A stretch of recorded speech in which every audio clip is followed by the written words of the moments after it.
공소청법상의 검사의 직무저항과 수사 개시권과 관련되어 있는 부분입니다. 공소청법상의 검사의 직무 범위에서 범죄 수사는 삭제하여졌습니다. 따라서 공소청 검사는 더 이상 수사를 개시할 수 없다라는 것이 가장 큰 특징입니다. 그리고 그 이외에 2호 영장 청구 집행 지휘 그리고 사경의 협의 지원 또 종전에 인정되어 있던 업무이기 때문에 검사 직무가 새롭게 늘어난 것은 없습니다. 특사경에 대한 지휘도 마찬가지입니다.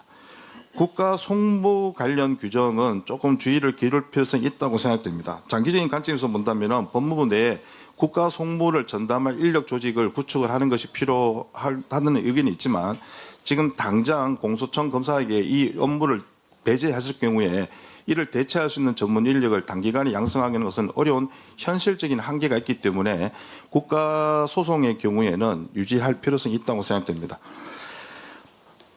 검사의 보안 수사와 관련되어 있는 가장 큰 쟁점 중에 하나는 바로 논란되고 있는 것은 8호라고 생각합니다. 8호는 검사의 직무에서 범죄 수사가 제외됨에 따라서 검사가 공소권자로서의 직무를 충실히 수행하면서도 법적 대응에 공백이 없도록 하기 위해서 그러한 근거를 명시한 것으로 보입니다.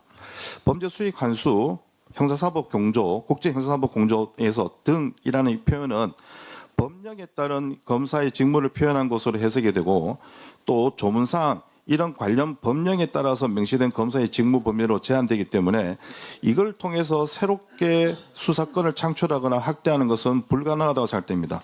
더구나 또 이를 수행하기 위하여 형사소송법 등에 규정된 사항이라 하는 부분에서도 여기서 말하는 등이라는 것은 결국 형사소송법과 같은 관계 법령에 따라서 한정되기 때문에 확대 해석할 수는 없다고 생각됩니다.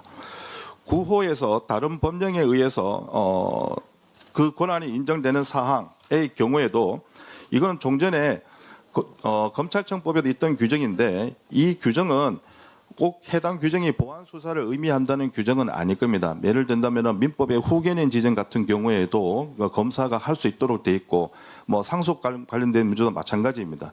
그런 부분에 대한 보충인 것이지 수사와 관련되어 있는 권한을 확대하는 규정으로 보기는 어렵습니다.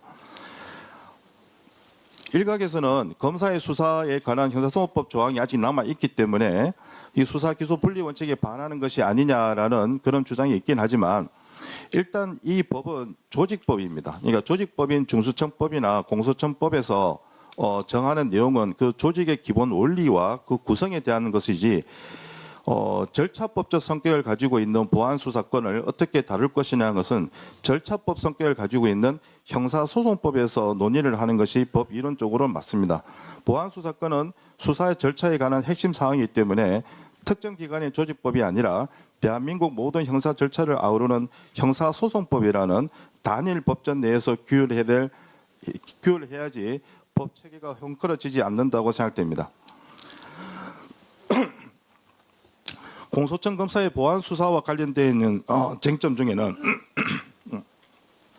소추기관의 수사권 남용 가능성이나 그리고 수사기관의 권한 비대나 또는 견제 필요성 또는 원활한 공소 제기 여부 판단과 유지 필요성을 종합적으로 고려해야 되고 이거는 형사사법 시스템의 전반적인 틀을 변경하는 것입니다. 따라서 이거는 중수청법이나 공소청법에서 다루기보다는 형사소송법 등 형사관계법령을 종합적으로 검토가 이루어지는 것이고 현행 입법 단계에서는 이걸 성급하게 결론지어 논의하기는 좀 어렵다라고 생각됩니다.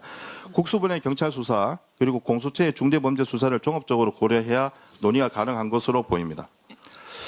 공소처법에 대한 결론적으로 말씀을 드리면은 일단 정부는 검사의 보안 수사에 관해서는 아직 결정된 바는 없고 좀 더 충분한 논의를 거칠 필요성이 있기 때문에 나중에 출범 전에 형사소송법에서 정해질 것이라는 입장인데 그건 충분히 납득할 설명이라고 생각됩니다. 법안은 대한민국 건국 이래 최초로 검찰의 손에서 수사 개시권이라는 권한을 내려놓게 만들었습니다. 공소청법 제8조나 보안수사권에 대한 우려는 형사소송법 개정 과정에서 미세하게 조정하게 될 기술적인 문제라고 생각됩니다.